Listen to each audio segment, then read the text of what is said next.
Devika's Kitchen Recipesലേക്ക് സ്വാഗതം. എല്ലാവർക്കും ഐശ്വര്യത്തിന്റെയും നന്മയുടെയും നല്ല ഒരു ഓണം ആശംസിക്കുന്നു. ഇന്ന് ഞാൻ ഓണം സ്പെഷ്യൽ ആയിട്ട് ഒരു പായസമാണ് ഉണ്ടാക്കുന്നത്. നുറുക്ക് ഗോതമ്പ് വെച്ചിട്ടുള്ള പായസമാണ്.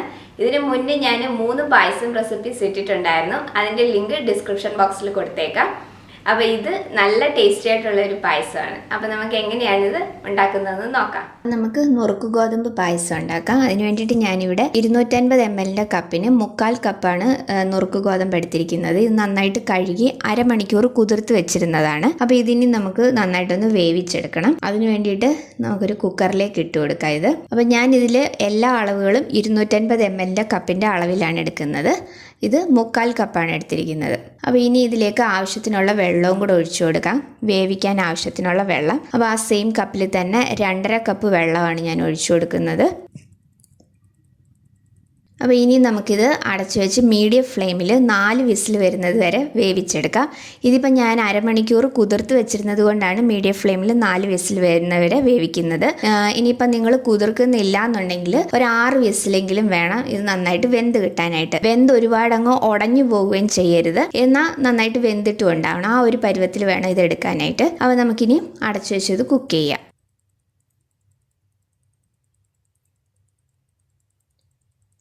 ഇപ്പോൾ ഇത് കുക്കായി വന്നിട്ടുണ്ട്. നമുക്കിനിയും കുക്കർ തുറക്കാം. അപ്പോൾ ഈ ഒരു പരുവത്തിൽ വേണം നമുക്കിത് വേവിച്ചെടുക്കാനായിട്ട്. നമ്മൾ ഒഴിച്ചിരുന്ന വെള്ളമൊക്കെ കറക്റ്റ് പരുവത്തിനായിരുന്നു. അപ്പോൾ ഈ ഒരു പരുവത്തിൽ നമുക്കിത് വെന്ത് കിട്ടണം. ഒരുപാട് വെന്തങ്ങ് കുഴഞ്ഞിട്ടില്ല, എന്നാൽ അത് നന്നായിട്ട് വെന്തിട്ടുമുണ്ട്. അപ്പോൾ ഈ ഒരു പരുവത്തിൽ വേണം വേവിക്കാനായിട്ട്. അപ്പോൾ ഇനി നമുക്കിത് പായസം ഉണ്ടാക്കാം. അതിന് വേണ്ടിയിട്ട് ഞാനിവിടെ വലിയൊരു പാത്രം എടുത്തിട്ടുണ്ട്. അപ്പോൾ ഞാൻ ശർക്കര ഇവിടെ പാനിയാക്കി വെച്ചിട്ടുണ്ട്. ഇതിപ്പോൾ ഞാൻ 350 ഗ്രാം ശർക്കരയാണ് എടുത്തിരിക്കുന്നത്.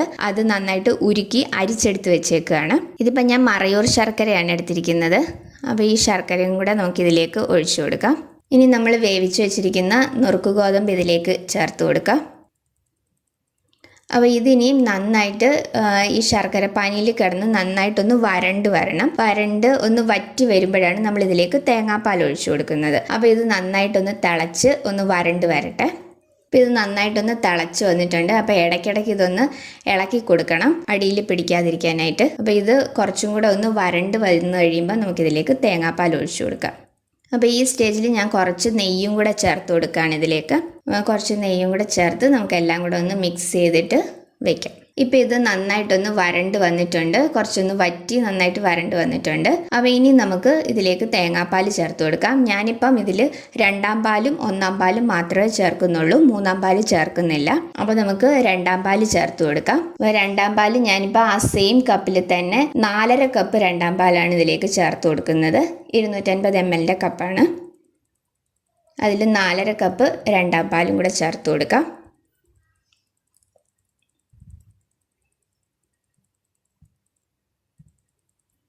അപ്പോൾ ഇനി നമുക്കിത് നന്നായിട്ട് മിക്സ് ചെയ്തതിന് ശേഷം തിളച്ച് കുറച്ചൊന്ന് വറ്റി വരണം. അന്നേരമാണ് നമ്മൾ ഇതിലേക്ക് 1ാം പാല് ചേർത്ത് കൊടുക്കുന്നത്. അപ്പോൾ ഇടയ്ക്കിടയ്ക്ക് ഇളക്കി കൊടുക്കാൻ വേണം. അപ്പോൾ ഇത് നന്നായിട്ടൊന്ന് തിളച്ച് വന്നിട്ടുണ്ട്.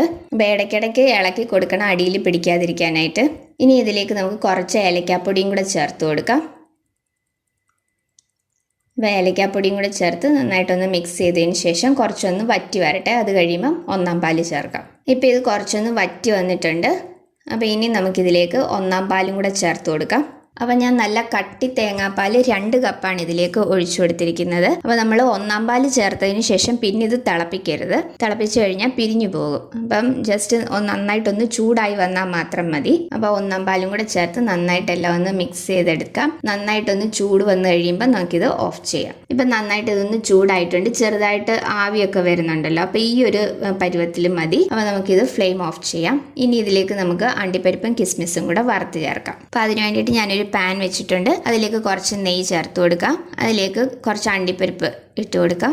അപ്പോൾ നിങ്ങൾക്ക് ഇതിൽ വേണമെങ്കിൽ തേങ്ങാക്കൊത്തും കൂടെ വറുത്തെടുക്കാം. ഞാനിപ്പോൾ തേങ്ങാക്കൊത്ത് വറുത്ത് ചേർക്കുന്നില്ല, അണ്ടിപ്പരിപ്പും കിസ്മിസും മാത്രമേ ചേർക്കുന്നുള്ളൂ. തേങ്ങാക്കൊത്തും കൂടെ ചേർക്കുന്ന ഇഷ്ടമുള്ളവർക്ക് അതും കൂടെ ചേർത്ത് കൊടുക്കാം.